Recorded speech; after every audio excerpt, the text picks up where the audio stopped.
chef de l'État, Fachi Béton. Yende azali mokonzi na biso na ba œuvre nyoso azako sala na mboka na biso et surtout na ba initiative bien louable oyo azako zwa, entre autres l'initiative ya kopesa biso constitution oyo ezali digne na biso. Je tiens vraiment ici à lui remercier. Et non seulement le chef de l'État, mais nous remercions également ici notre chef de parti. Je cite le CG, président AI Kabouya, à cause de son courage. C'est un grand lieutenant, il a parti, un général tout fait, parce que lorsque le président de la République a fait cette déclaration na Kisangani et puis bientôt là dans les grands Katanga, le général a pris directement les choses en main et à l'équipe a teba troupe naé en marche pour na kokende to proclamer trop fort changement à la constitution au tozali koluka.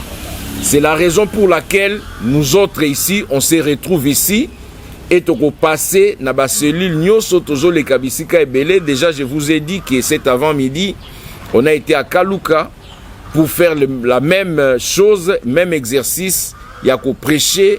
Il y a qu'à mobiliser tous derrière la vision du chef de l'État, spécialement dans le changement, il y a constitution. Une troisième personne que je tiens aussi à remercier, Ezali, mais c'est patient, excellence patient, Chitandai Mwamba, lui qui nous encourage toujours, Moussika Zali, la maison civile, le chef de l'État, mais nous encourage toujours, il y a Kosala Makambouana et Touzali Kosala. Donc ici, je dédie ces trois personnes, Réunion et Alélo, et nous allons commencer. Qu'est-ce que nous allons faire aujourd'hui? Toujours relayer position et à parti.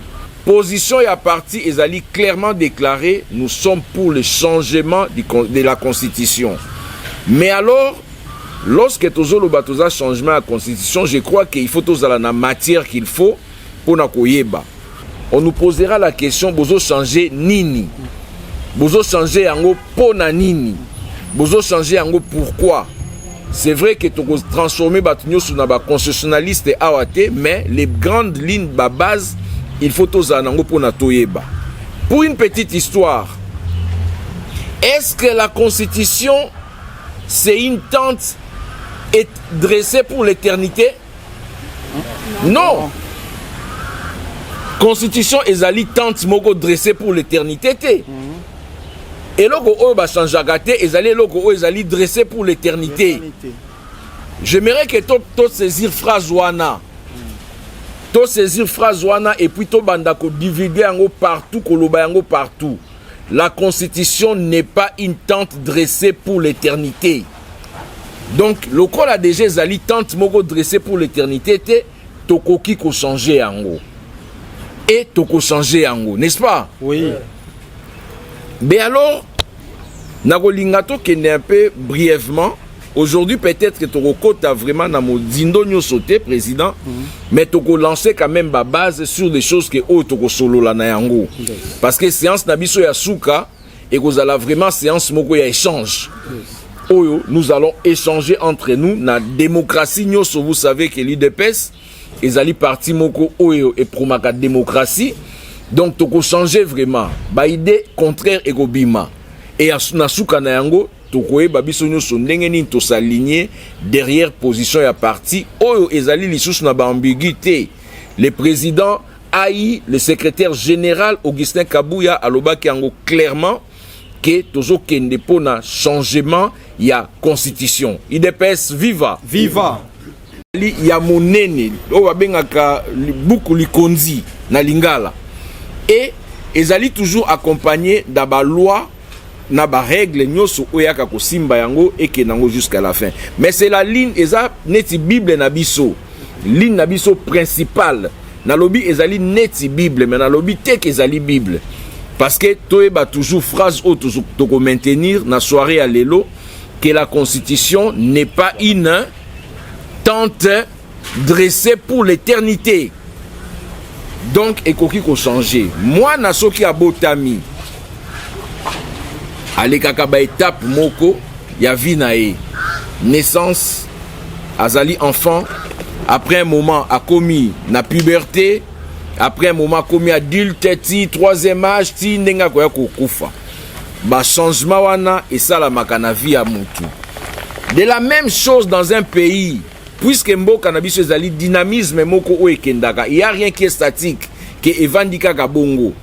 Les faits sociaux o ezaka na mukili ezo permettre biso to adapter yango par rapport ya ba vie na biso, mode de vie na biso. La constitution o tozo parler sikoyo ezali constitution ya mbula nini, puisqu'il faut tout solo là. 18 février 2006. Nde constitution na biso oyo toujours solo yango sikoyo. Ezalaki adopté, esalamaki dans quelles circonstances? Na lingi toye bayango. Elobi nini? Pourquoi et comment? Et aussi beaucoup wana la constitution ezalaki pe lisusu modifié, n'est-ce pas? Donc elaki si kezelo komoko statique te. Tokobanda na constitution na biso d'abord il faut toye bayango ezali constitution ya République démocratique du Congo. Il y a 18 février 2006, mais ezalaki modifié par une loi numéro 11/002 il y a 20 janvier 2011 nde eyaki ko réviser constitution oya liboso. Mais alors la constitution, puisque tokoke nango d'une manière molo jusqu'à la fin, ezali na parti nango ya liboso oyo babengaka yango préambule, n'est-ce pas? Et bandeli oyo ezosala makambu, parce que lorsque nous parlons de la constitution ici na kolinga tozwa dans l'ensemble nyoso préambule na yango eloko nini esalaki que constitution wana esalama. Pourquoi ezosalama? Comment est-ce que ezosalama? Est-ce que mutu moko akotangela biso rapidement préambule ya constitution? Nous, peuple congolais, unis par le destin et par l'histoire autour de nobles idéaux de liberté, de fraternité, de solidarité, de justice, de paix et de travail. Animés par notre volonté commune de bâtir au cœur de l'Afrique un État de droit et une nation puissante et prospère, fondée sur une véritable démocratie politique, économique, sociale et culturelle. Considérant que l'injustice, avec ses corollaires, l'impunité, le népotisme, le régionalisme, le tribalisme, le clanisme et le clientélisme, par leurs multiples vicissitudes, sont à l'origine de l'inversion générale des valeurs et de la ruine du pays. Affirmant notre détermination à sauvegarder et à consolider l'indépendance et l'unité nationale dans le respect de nos diversités et de nos particularités positives. Réaffirmant notre adhésion et notre attachement à la Déclaration universelle des droits de l'homme, à la Charte africaine des droits de l'homme et des peuples, aux conventions des Nations unies sur les droits de l'enfant et sur les droits de la femme, particulièrement à l'objectif de la parité de représentation hommes-femmes au sein des institutions du pays, ainsi qu'aux instruments internationaux relatifs à la protection et à la promotion des droits humains. Mus par la volonté de voir tous les États africains s'unir et travailler de concert en vue de promouvoir et de consolider l'unité africaine à travers les organisations continentales, régionales ou sous-régionales pour offrir de meilleures perspectives. Merci maman.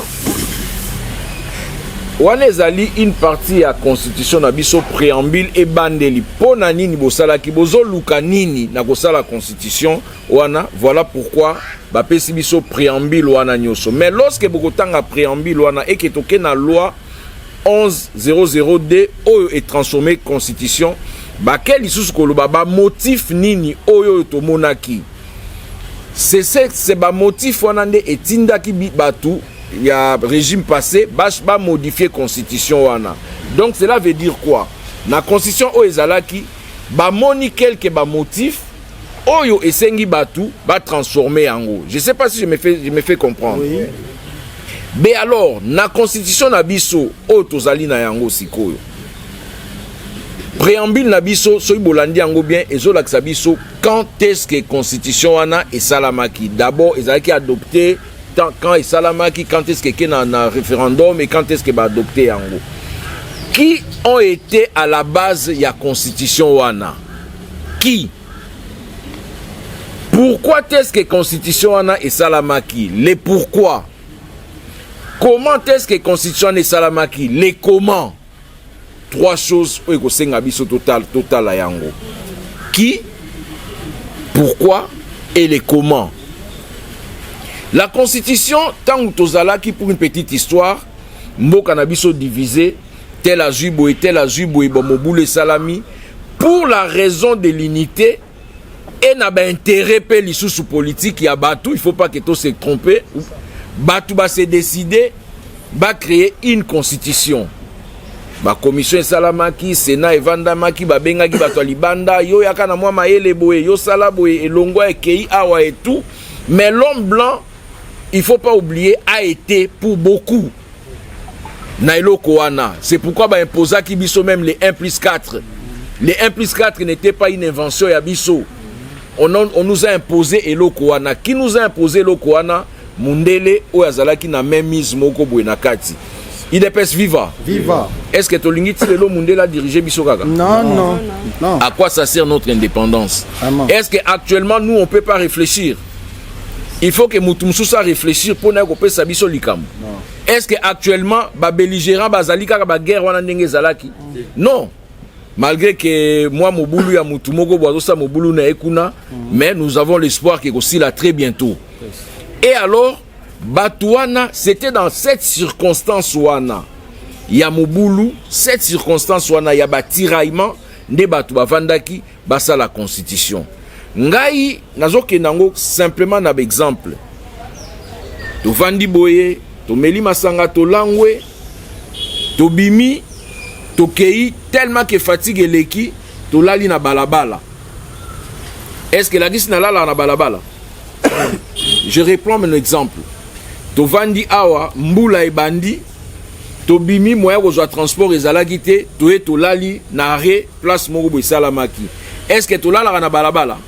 Circonstance wana, moment wana et sali que to lala kuna. C'est un peu ça avec ma constitution. Ba circonstance o e salamaki ke e salamakuna et là ba circonstance moko ya normal te. Mais ba sali constitution to kei na yango. Et avant que nous n'ayons méfait à la constitution, j'aimerais d'abord nous dans quelles circonstances est l'Okwane Salamaki? Qui a Salaki Yango?